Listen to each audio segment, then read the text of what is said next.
Hello and welcome to Marketing Solutions for Local Law Firms, the podcast that provides you with all the latest digital marketing tools, tips, and strategies you will need to implement in order to stay ahead of your competition. If you are looking to substantially increase your caseload in the next 6 months, this is the podcast for you. And now, here's the host of our show, the local business guy himself, Frank Deming. Hello, everyone. This is Frank Deming, the local business guy, and welcome to another episode of Marketing Solutions for Local Law Firms. Happy Wednesday. Happy hump day, everyone. I hope you guys are having a rockin' week thus far. Today is my special series of that I call the state of social media. So basically, I am not doing anything on this episode. And lucky for you, you're not going to have to hear my voice. You're going to hear the great Laura Shipman, who's back again with giving us what's going on with social media. Hi, Laura. How's it going? Hey, Frank. It's so great to be back. I love coming on your podcast every time. It's so much fun. We always have such a great time together. Yes, we do. Yes, we do. And it's been 6 months since we last spoke to these people. Obviously not you and I, because I speak all the time. But that's right. These folks have not heard from you in 6 months. So tell us what's going on in the world of social media.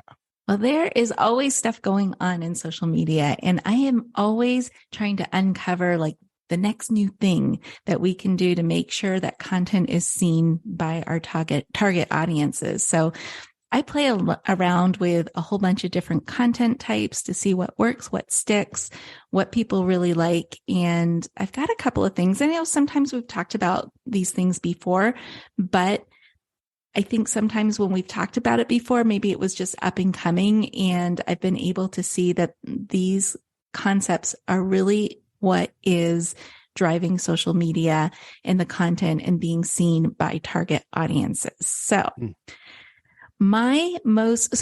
what I would challenge the audience to do, because I know a lot of times audiences get stuck with, what is it that I'm going to post? What is it that my audience wants to see from me? And I have it open right now because I just think it's fascinating, is if you go to Instagram and you go to the search portion of Instagram, it's going to feed you a bunch of content. Are you doing the same thing? Are you going there? I'm doing it. Okay, cool. Okay, this is really good. We didn't even talk about this, so I'm excited. So when you go in there and you're not searching for anything, but you open up that explore page right away, are you there in your Instagram? My Instagram's a little slow. I'm sorry. So if you go to search and then open up what? Just hit the little magnifying glass and that will open up your explore page. Tell me, what kind of content do you see sitting there? Like, do you see static posts? Do you see? It's some videos. Okay. I see some static posts. And those static posts, what kind of posts are they? Are they pictures? Are they infographics? Are they? Most of them are pictures, and a bunch of baseball stuff. Obviously, a bunch of baseball stuff. I'm a baseball fan, so I guess that's why they're targeting me. I don't know. Okay. What else do you see? Let me see. I keep scrolling. I see a couple of gym stuff. People doing exercises. And what does when you're looking at the gym and stuff and pranks? I love your explore feed. It's so much fun. Pranks. So when you're looking at these, let's say the gym one, like what are those graphics that you see there? It's just a guy about my age doing some calisthenics. And I see why they're doing it. It's just great targeting, by the way. Yeah, exactly. So that guy who's showing you the calisthenics, and he's showing you how to do them, right? Yeah. For your age group and stuff like that. So this is one of the things that I want your audience to kind of think about when they're creating content for their audience, is think more about the audience member instead of your firm, your practice, your business first. A lot of times we think about our business first, right? We don't think about the person who's consuming it on the other end. And that's why I wanted to go through that little practice of like, open up your Explore feed and what is it showing you? What is it serving you and why? So when you're scrolling on your Explore feed, kind of take your finger and just like shoot it to the top of the page and let it land on something. Let it roll. Yeah, let it roll. And then that new page that is there, right. What one sticks out to you the most that you want to click on? It's funny. It's a couple on the beach. Oh, interesting. Which is weird. But that's interesting. And what's that post about? Just out of curiosity. Let me look at the post. Okay. It's a couple. Then it's a carousel because there's a scroll. Oh, there's good. A couple Excellent. with a family and a beach. And they're telling a story through a carousel, right? Correct. Okay.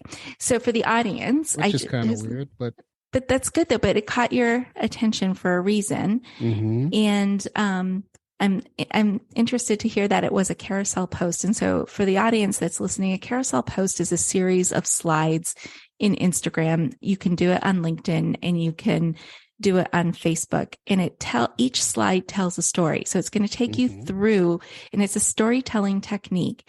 And this was one of the posts that seems to be really performing right now. I love them. Yeah, I try and use them as much as I can, because what it does is it does a couple of things. Not only does it deliver value to your audience, it addresses their problems or pain points, it addresses their interest, but it also addresses the algorithms, right? Because when you've got a post like that and you're scrolling through each slide and you're consuming the information on each slide, you're lingering on that account. And so now the algorithm is saying, oh, there must be something really good here for this person to linger on this type of post. I'm going to show them more information about whoever posted the carousel, because apparently they've got really good, valuable information that everybody wants to know about. And you don't want to use carousel posts all the time, but what I would do is make it part of your overall content strategy. So maybe you throw it in there a couple of times a month. And see what you can, because they're time consuming, and it does take time to make a really good carousel and to tell that story. It's, visually, it's got to be good. The content. And that's the fun part about carousels, is you can actually put the written content on the individual slides instead of in the caption. Because what we're seeing now is a lot of people are not spending a lot of time in the caption. They're actually spending more time on the visuals, meaning they're watching a video. They're going through carousel posts like we just described, or they're consuming the information on a little infographic. Does it get more engagement, or? Yeah, it gets more engagement, and it gets more, when I say engagement, they'll either like it or leave a comment. But I think for most people, it's the call to action that you want somebody to take next, which is maybe visiting the website, or, downloading something, or making a phone call or something like that, because you've engaged with them. Like there's currency there now that they've spent so much time on their post. There's a reason why they spent time on that post, and then they want to take the next step with you. And so one of the things that I like to tell people is make sure you give them the opportunity to take that next step. Like, you've gone through all that work, right? To create this carousel post. Make sure you don't leave out the most important part, which is telling your audience, call us and use promo code, whatever. So I know that you got this from LinkedIn or Instagram or wherever, or go just make sure the call to actions, right? Basically, you have a call to action, right? Yep. And that make it easy for them to do too. Don't make them try and look for a link in a bio, or, look up your phone number. Make sure everything that they need to do is right there. So let's back up a little bit, because you just said something that I've been dying to ask you. I speak to you all the time, and I don't even know why it took me so long to ask you this. But you just said it. This whole link in the bio thing. What's up with that? I see that a lot. Yeah. What's up with that? Okay, so Instagram is, and this is in the Instagram world that this happens, they don't typically have clickable links in their posts. And so in order to click on a link, you have to go to the bio that person's profile and find the link in their profile somewhere. So you have to keep updating your link in the bio if you want something new. Yes. And the good news is that sucks. It does kind of stink. So there's two ways to get around that. I'm glad you brought this up. Instagram just recently released the opportunity to add another link to your bio. So you can have more than one link there, which is very helpful for a lot of people, because a lot of people want their audience to go to their website, and then maybe they want them to go to a landing page or, a lead magnet, or maybe they want them to go to a podcast. So those are different ways that you can do it now, because you've got this alternate link that you can put in there. I have a suggestion. Yes. Why don't they just give a clickable link on the damn description? Well, I know. So you don't have to put it, you don't have to go to the bio. That would be. You can just go on the post and just click it like every other social media platform allows for. I don't understand it myself. And then the other way around that is you can make one of your links go to Linktree. Do you know what Linktree is? No, educate me, please. Educate you. Linktree is this service that if you sign up, they will, I forget what the numbers are. Like I'm just making it up, but I really can't remember. If you sign up, I think they give you 3, maybe 5 links for free that you can put in there. So one of your links on Linktree or on Instagram can link to Linktree, which will list like several of the links that you offer for people to click on.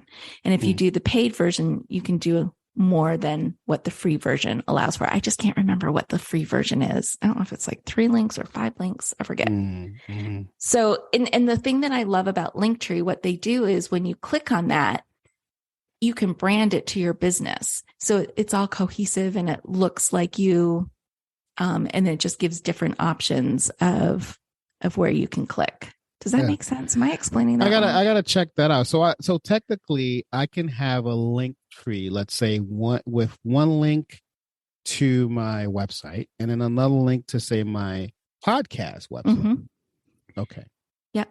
So actually I have one on my Instagram. If you want to go there at some point, you just click on my bio and then you click my link tree, and I've got the free version and it's 3 links that I have there. So, and it has your little I'll do that right after the show. Yeah, check it out.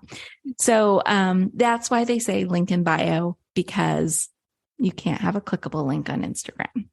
Yeah, I knew you couldn't, but it's like, man, link in the bio. Like, why would I go to your bio to get the link? I mean, just give it a link here, dude. Right. Or at least make the image clickable. Somehow. Yeah. Like, because it's a very image-driven or video-driven platform, right? But anyway. So, and one of the reasons why they do that is because their goal is to keep people on the app for as long as possible. So they don't want people clicking away. So but anyway, so that's my story. Okay, Instagram, get on the ball. Help us out a little bit. It's funny, right? as you know, I am not an Instagram lover. I'm not even a Facebook lover, to be honest with you. Mm-hmm. I only play in LinkedIn. That's it. But I always love this segment of my show or this episode because I learn so much from you, and I know my audience gets a lot out of it. So I always look forward to it every 6 months. So. Oh, good. I look forward to it too, because it's fun. It's fun to talk with you about this stuff. It's awesome. Some of the other content that I find that really works well are these short form videos. And I know video is just really hard for people to wrap their arms around because it is time consuming. It takes some thought. It takes some planning. It takes some skill as far as, knowing how to put together a video, maybe adding some music and things like that. One of the things that I see now that is a trend, what people will do to fill that void for video is to use stock video and do text overlays to get their message across. So what you can do is go into Canva, and that's Canva, which is a graphic arts tool. I love Canva. I create almost everything there. And they have a ton of free video that you can use. So you can pick stuff that matches your brand and then just have that on a loop and then just have text just kind of flying in over the video and sending a message to your audience. And people they just sit there and they linger and it's like reading captions on Netflix, basically, is what you're doing for people to get the value from the content. So that's a way to kind of fill. And the other thing that you can do too is you can take these carousel posts that we just talked about and animate them and throw those up on TikTok, on Reels, on YouTube Shorts to get your video out there too. I do that all the time. I'll take carousels and I'll turn them into animated videos and make it a Reel or a TikTok. Gotcha. So that fills that video void, because I know people have a hard time with that and just getting in front of the camera. It's hard. It's not easy. Speaking of that, I agree with you. It is hard. But it's so funny, like once you do it, it's easy. I can remember just my own testimony here. 6 years ago, I hated video. I really didn't like it. I would go on top of in front of the camera and I would say stuff and I wouldn't even post it because I said I sound silly. But then I kept seeing people doing it. I'm like, I'm gonna just do it. So I just kept some of the stuff that I thought was okay, I uploaded. And, I didn't get shot. So I'm like, okay, this is cool. You're still here to talk about it. That's good. So it gets easier over time. It's just breaking through that barrier. Yeah, you just have to break through that barrier once and then just keep going. And you get more comfortable. And soon it's just like talking on a Zoom call, right? Yeah. None of us liked that at the beginning either, I don't think. We'll be back after a quick break. Hey guys, I hope you guys are enjoying today's content. While I have you on here, I want to introduce you to a promo that we have going on for the spring of 2024 for all legal practices throughout the U.S. I have an outstanding offer that we've never been able to offer before, but we want to do it because you have been an avid listener. We're only promoting this to people who listen to the show. So if you're an attorney and you are an avid listener to the show and you're thinking about possibly opening your own practice, you want to pay attention to this announcement. We are offering a full website with hosting, SSL certificate, online booking service, online appointment management, and more, and much, much more, with a 1-year maintenance, all for $2,250. That's $2,250 one-time fee, and you have a full-fledged website. If you want to know more about this, just give us a call at 888-416-7752 or send us an email at info@lbmsllc.com. Just make sure that you mentioned that you heard it on the show, and we'll definitely get you that discount. So with that, I'm going to bring you back to the content. Well, with me, it wasn't a huge transition. I was always virtual, because I service people all over. I used to live, when I started my business, I was in Washington, D.C., or at least in D.C. area anyway. Then I moved to New Jersey, and I didn't skip a beat. Yeah. Because I've always been virtual. I mean, yes, I do have an office, and I had an office in D.C. I have an office here. But that's only for my clients here. But I have clients in California. I've got clients in Texas. Yeah. So it's like, so I've always used, even, to be honest with you, even the clients here, sometimes I meet through Zoom. Well, most of the times I meet through Zoom, to be honest. I do the same thing, and I think it's easier for people in the digital world, like people like us who are digital tech. And, I think it's just more natural for us, but I think other people are catching on. So my point is, if you can do Zoom, you can do like a video on Facebook, Instagram, LinkedIn, pick one, right? So, Hey, I don't want to get off topic, but yeah. I have to ask you this question. Yeah. Do you find that the more productive meetings happen on Zoom? Because I got to tell you what's been happening with me lately, and it's been since the pandemic.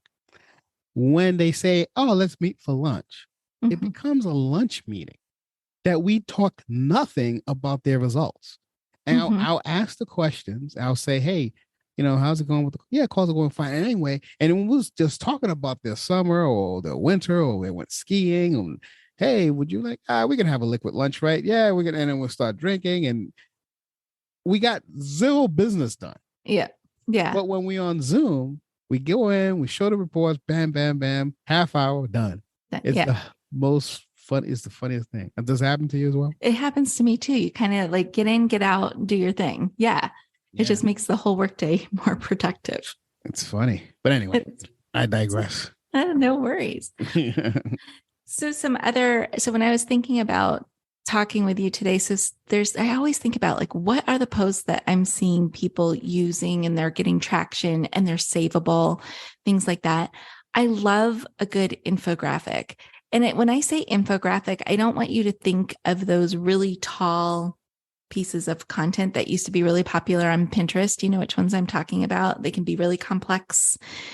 All I'm talking about is something simple, like maybe it's one pie chart or maybe it's you putting several, bullet points of information on one slide. And it's something that it's a shot in the arm of information that people find valuable that they save, right? And that's like a big thing, people saving content for future use. And it's another thing that lights up the algorithm. It's another thing that says that this account is giving great value, and it makes you memorable, that people want to come back to you, and it positions you as that authority in your industry, that you've given this information and you're solving one of their pain points by giving them like 3 bullet points on a graphic that helps them solve a problem. Does that make sense? Yeah, it does. I mean, we use it. I think I told you this the last time. We use infographics in the SEO world as well. Yeah, they're great. I love them. I'm a junkie. Like, I love a good infographic. Somebody that's going to give me information. I don't have to read a bunch of stuff. All I have to do is look at pictures and get the point, Yeah. It's funny. I had a hard time understanding the purpose of it, but I do now. You do now? I'm so glad. Yeah. And then another thing that works really well is just like transformational posts. I love the ones that show like a before and an after. Like, this was me before I met Frank, and this is me after I met Frank. Like, just showing, and it doesn't even have to be results, right? Because like sometimes if you show it before and after, it's easy to do like with weight loss or something like that. But let's just take SEO for a minute, right? We don't have to show someone's business before they met Frank and someone, in a pie chart or a bar graph or whatever, and what their business looks like after. You could actually do the same thing with a meme. Find some really funny picture that shows somebody just like really confused and, nobody walking through their front door or ringing their phone or anything like that as one picture, and then have them transition into this productive business that has all sorts of leads coming in all the time. And so it can be visual that way. It doesn't actually have to be concrete results, as long as you're telling the story of the transformation in the visuals you use. People love that all the time. Wow. Never thought of that one. Yeah. And you can actually add that into a carousel too. You could make that a story of what that transformation looked like over a couple of slides. And it just tells the story of what your business went through in order to, or what your customer or audience goes through until they have your service. Right. Interesting. Yeah. So that's another one that works really well. And always, showing examples. This is irrespective of platform, right? It doesn't matter. It doesn't matter. Yeah. Gotcha. Exactly. And, the video platforms, like if you're talking about Reels or TikToks or YouTube Shorts, they do a great way of transformations, and they do their fancy transitions. So you've got one person looking one way and then they snap their fingers, or they jump and then they jump into another reality. I actually have to ask you about that. Okay. If we have time. Like, Sure. what is up with that? What do you mean? How is that done? I mean, I don't. I guess I'm gonna sound like a total, un uneducated social media guy, but I am. I guess this is why I'm here. Well, how does that work? I mean, I understand you change your clothes, but like, I guess you have to have video editing skills. Like, Well, talk in to me about that. in TikTok and Reels, they make it easy. And then one of the things, when I say you have to have a skill to do this, you got to pay attention to your surroundings, right? So I love the ones that they take a big chef's knife and they're about to chop up an onion or something like that. And so you got to pay attention to how you're positioning your hand, your onion, your knife, all those things.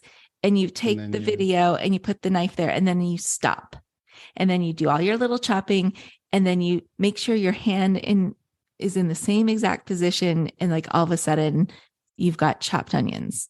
So it's all about the positioning of yourself and like conceptually seeing it in your mind of how this transition is going to look. And then the different apps are going to show you, they're going to have steps for you to follow to make that transition happen. Oh, okay. So you get guided through. Yeah, you'll get guided through and stuff like that. But you do have to have some thought beforehand of like what this is going to look like when you shoot a video. It's just like doing stop motion video. You take a car, right? And you're driving it like a toy car, and you're driving it across a desk. So you take a video or a picture of it rather, and it's in one position. Then you take a picture of it an inch ahead and and then you do another inch ahead. And if you animate that whole thing, it looks like it's driving across the desk. If you animate each still picture.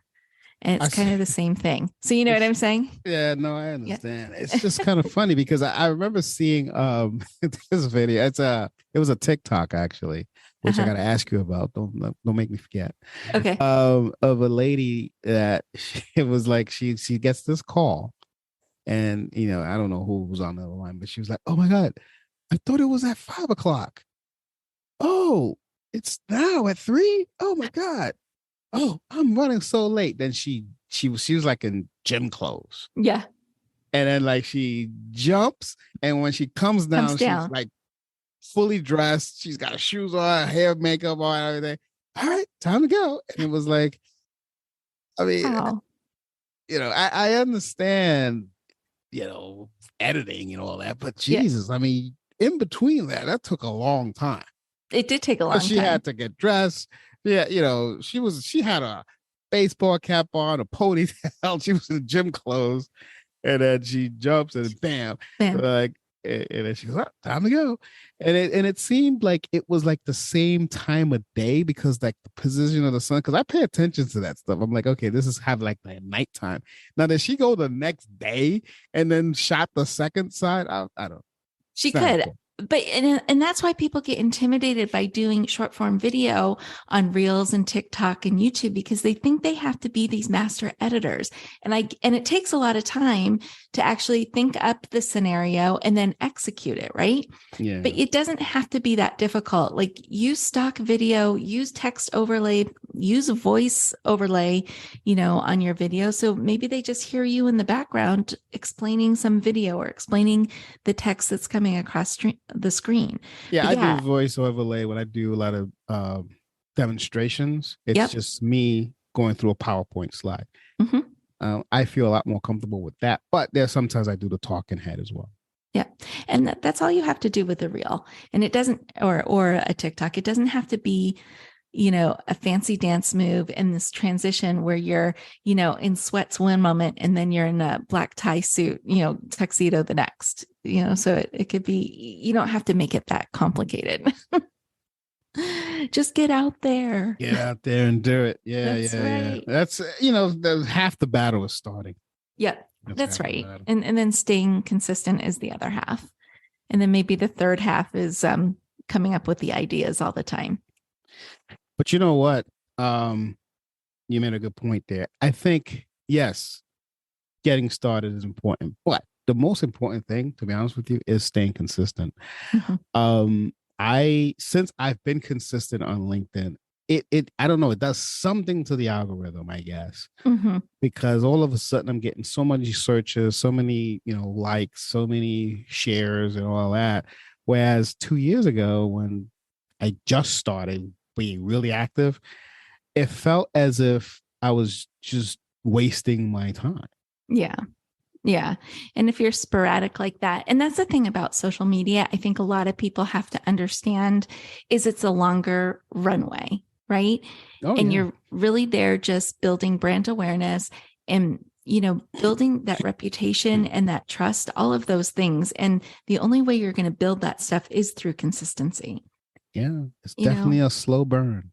it is a slow burner, but it's needed. And people want to see that you're active. They check you out on social media first, Yeah. before they. Now, let me ask you this. As you know, this is an attorney show, Yes. but attorney marketing show. If you're an attorney, do you, in your opinion, do you feel that they should be on all platforms or just the necessary platforms that they're being visible on? Like, the reason I'm asking is, well, I have a client of mine who's a personal injury attorney that he hates TikTok, Okay. but he sees his competitors on TikTok, and he asked me, what do I think? And I'm saying, well, yeah, kind of have to ask Laura. But anyway, because I don't do social media. But anyway, actually, I'm asking you for him. For him. Yeah. So what do you think TikTok works for, say, a personal injury attorney? So the first thing I would say to him would be, where is your audience most likely hanging out? And my guess is they probably are on TikTok. And if they are, then I would spend the majority of my time wherever those people are going to most likely hang out. And so the fact that his competitor is there, and I'm curious to know, is his competitor making traction on TikTok? He sees him there. I would just be curious to know you don't how know. many views. I wish I knew who that competitor is, because I would do a quick, social media footprint and see like how many views is that guy getting. That's probably his first thing he should do. If he's not sure if his target audience is there, I would say take a look at what your competition is doing. See how much engagement they're getting. How many views are they getting? Stuff that's going viral. Can you create something similar without copying or plagiarizing? Put your own spin on it and do it for yourself. So I think the real question is, where is your audience going to hang out? If it's family law and people going through divorce, maybe it's Facebook and Facebook groups. If it's, business law, it's going to be LinkedIn. Personal injury, I'm thinking Instagram. My gut tells me Instagram and TikTok is probably where they're going to be. Yeah. And I also advise them, and again, this is my minimum knowledge of social media. I told him, I said, listen, because he showed me the video, and that's not his personality. See, that guy is very outgoing. He's very, verbose and blah, blah. And I know my client, he's not. And I'm like, you can't do that. That's not you. That was my advice to him. And that was really excellent advice, because don't try and be someone you're not, because you'll never be able to pull it off and your audience is going to see right through it. And so if he has better success and results doing something different, then he should stick with that. Don't try and fit a square peg into a round hole, right? Yeah. I mean, he's trying to, I don't think he likes the guy very much, but I think, he's like, oh, if he's doing that, I can do that, that kind of thing. I'm like, dude, we can beat him, but at a different game, something that fits your personality, your lifestyle, your standards. That's his personality. Right. That's who he is. Is he like that in the courtroom? He goes, yep, he's just like that. Said, well, that's why he can get away with that. Yeah, exactly. If you're not like that in the courtroom, they're going, who is this guy representing me? Right. Exactly. So he, there's definitely different ways to crack that nut, and he should, if that's not his personality, I would not recommend it, because it's not going to work out for him. Yeah. But there's different ways to go around that for sure. And the other thing, I know what I was going to say, is the way to beat them to it is like, you know how you will do YouTube ads and things like that for your clients? Yep. That's where you should be, maybe. Is maybe because those same people who are on TikTok watching those shorts, they're also on YouTube doing the same thing. Yeah. So yeah, there's ways to get in there for sure. Yes. Anyway, so like, I think that was pretty much, the types of content that I'm seeing out there that are really making a difference. And maybe I didn't mention this, but always giving examples by what you mean is also a good way to do it too. Like showing, if you're giving somebody 3 tips on how to do something or 3 things they need to know before they contact a lawyer or whatever it is, give them those examples of what they should be asking or what they, just always give examples so people can make it relatable to them. Yeah. Sometimes we, when we know too much about our own industries, we tend to speak as if we're talking to somebody who knows just as much as we do. And we don't, we talk in jargon, acronyms, all the things. And we forget that this person's the first time that they're hearing this, we need to talk to them, like it is the first time they're hearing it and give them examples. And that helps build that trust and that loyalty too, because you've actually taken the time to walk them through it. So, yeah. Interesting. So, let me ask you something. Yeah. You said that was all you had, or was there something else? Nope, that was it. That's pretty much it that I have Awesome. for the content. Yeah. I have 2 questions for you. One, I know you don't like it much, but I'm going to ask you to do some homework for me for the next 6 months. Okay. I want you to analyze Alignable for me. Oh, okay. So that's homework number 1. Okay. And homework.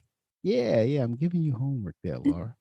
Because it seems like it's in a very intriguing, at least for my space. And it's more up my alley, my speed, the whole LinkedIn thing, that's me. So I'm curious if you could do that homework for us. Sure. And then come back in January and we'll report what's going on in the state of social media. But a question for you. What is your take on this whole AI revolution when it comes to social media? Is it putting people like you out of business? Is it making you more valuable? Give me the Laura Shipman synopsis of what AI is today. So I'm so glad you asked that. And actually, I was talking with another social media person and a blogger yesterday, and this same topic came up. And they said, it may be good for a quick fix if you're really stuck, but if you constantly use it over and over again, it all begins to sound the same. And then everybody's going to begin to sound the same. So you have to be creative. If you're going to use it, make sure you're using it creatively. Just don't say, write a social media post about, I don't know, how to pick a lawyer, because you're going to get a canned response and it's only going to be so good. And it's kind of like this too, garbage in, garbage out. So if you give it garbage to tell you, it's going to spit back exactly what you told them. And so here's the thing. I don't think it's going to put people like me or you or anybody out of business, because we're still humans. It's still a machine or a robot, however you want to look at it. And like I said, garbage in, garbage out. You use it as a tool to amplify what you're doing already. So you have to have that creative idea first. It's not going to give you that creative idea. It may think it gave you a creative idea, and maybe it gave you a little nugget here and there, like, oh, I never thought about it that way, but you still need to take that to the next step and the next step so that it really does, that content or whatever it is you're working on really does its job for you. So I think if people use it as a tool and not rely on it as a crutch, it can be useful. But it's when you start relying on it as a crutch, it's probably going to bite you in the tush later on. Yep. I someone asked me that same question, and here's what I told them. I said, listen, here's what it's going to do. It's going to put the inadequate social media people, bloggers, marketers out of business. As long as you know your stuff, you're good. Yeah. Yeah. As long as but if you're mediocre, Because because I've played with it, right? And I've tried to get some content back and I'm like, this is crap. I could, I'm just like not happy with it. And so, I'll use it for if I'm having a hard time, like making a concept clearer to somebody, say, simplify this for me. It's still my idea, right? But I'm just asking for it to simplify it or do something or expand on this or something. Right. Have you used it? Have you used our AI tool? I saw that. No, I haven't. You haven't used it? Check it out. Okay, I need to check that out. I saw that. The other day? We've been working. I was like, how do I? Because you got to be in the times when it comes to business. Sure. And I'm like, okay, how can I add value? So I have my team do the whole AI thing. Because it's just a bunch of databases out there that you tap into. It's an API, you build it, you tap into it, and you tell it to, and it spits out this data. Because remember, OpenAI, it's on open source code, right? OpenAI.com. It's on open source code. I've been a coder. I don't know if you've ever seen me geek out. I've been in technology all my life. My mom said my mom thought I was born into technology. I was when I was a kid, I was an android or something. She thought. That's so funny. I always liked technology. So I used to be a programmer. So I understand how it works. So I always tell people we're a technology company that understands the art and science of marketing. That's very true. That's awesome. That's a great. Yeah. That's exactly what we do. Exactly. Cool. So you got your homework. I got my homework. And my other homework's going to check out. There's another piece is check out your AI. Cause I did see it on there and I'm like, ooh, I want to play with that and see what that does. Check it out, play it out. I mean, okay. I know, people like you don't need it because you're a pro at social media, but toy around with it. See if it spits out any, if you're in a pinch and you're having problem with content, check it out and let me know. Give me some feedback on it, because since you know what you're doing, you could tell me. I would love to. What's going on. And another thing AI cannot do for those who are listening, because I am super pumped that I finally get to meet the great Laura Shipman and her husband next month. So we're going to hang out. That's going to be so much fun. We'll have a couple of drinks and hang out. You can't do that with an AI bot. That is so true. I can't wait for next month. It's going to be so great. Yeah, looking forward to meeting you and your husband. That'll be fun. All right. So, I think that we're going to put an end to this episode, at least the social media portion of this episode. But I want to get into the segment, what I call Get to Know Laura Shipman a little bit more. So these are these challenging questions that I love to put you on the spot and get you nervous. So listen up, everyone. You want to know what Laura Shipman is all about? Always stick around for this segment. So here it is. And this is really, really simple questions. Question number 1. Can you name a childhood hero of yours that you no longer think is cool? Oh, that I no longer, I was like, I've got heroes that I no longer think is cool. That's hard, Frank. Who do I know? And if you can't name one, that's fine. Yeah, I can't think of anybody who I've lost interest. Okay. No, I don't think I do. I have childhood heroes that I miss. That was my next question is, do you have any childhood that you still think is cool? That I still think is cool. Okay. So I was a big geek in the 70s. I loved Charlie's Angels. And I wanted to be Farrah Fawcett Majors when I grew up. She was the first person I thought of when you asked that question, but I nobody's really disappointed me at all. Anyways. So interesting. All right. So, let's see. Let's say you were deserted on you were, you and your family, of course, were deserted in an island. Mm-hmm. And what do you think you'll miss the most besides food? Probably like technology, being able to communicate and stuff like that with people, because I live on that every day, right? I'm assuming that wouldn't be available on the island if it's deserted. Correct. Yeah. So probably technology and communications through technology. Yeah. Kind of figured you were going to say that. Yeah. So I gave you a little softball pitch there. I didn't want to go too hard. All right. So if you can talk to your 18-year-old self, what would you advise her? Oh my God. I would say take more chances and believe more in yourself, because I never thought I'd own my own business. I just didn't think that was a thing for me at 18 years old. And I would also tell her, instead of getting a degree in psychology, get your degree in marketing. What I was thinking. Well, actually, a degree in psychology helps you with your marketing. It does. Honestly, it does, because my specialization was in industrial organizational psych, which is, psychology in the business place. And, if I'm going to oversimplify that part of psychology, that's what I was really interested in. But yeah, I kind of wish I had gotten my degree in marketing. So in marketing. All right. Yeah. Awesome. Last question, and I'll let you go because I know you're a very busy woman. If you would have a superpower, what would that be? Ooh, to foresee the future. Ah, Yeah. that's a great superpower. I would love that. Awesome.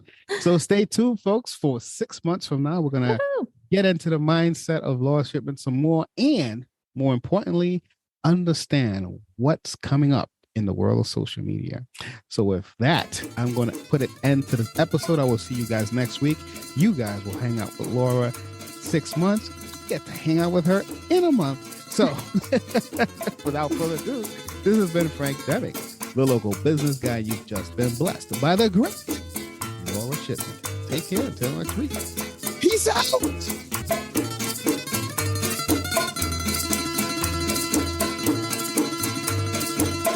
Thanks for listening to another episode of Marketing Solutions for Local Law Firms, the podcast that provides you with all the latest digital marketing tools, tips, and strategies you will need to implement in order to stay ahead of your competition. If you would like to know more about the topic we discussed in the show today, reach out to Frank and his team at 888-416-7752 and schedule a discovery call with one of the marketing consultants. If you'd like to be a guest on our show, send an email to podcast@lbmsllc.com and we will put you on the schedule. With that being said, until next week, make it a successful digital marketing day. Peace out.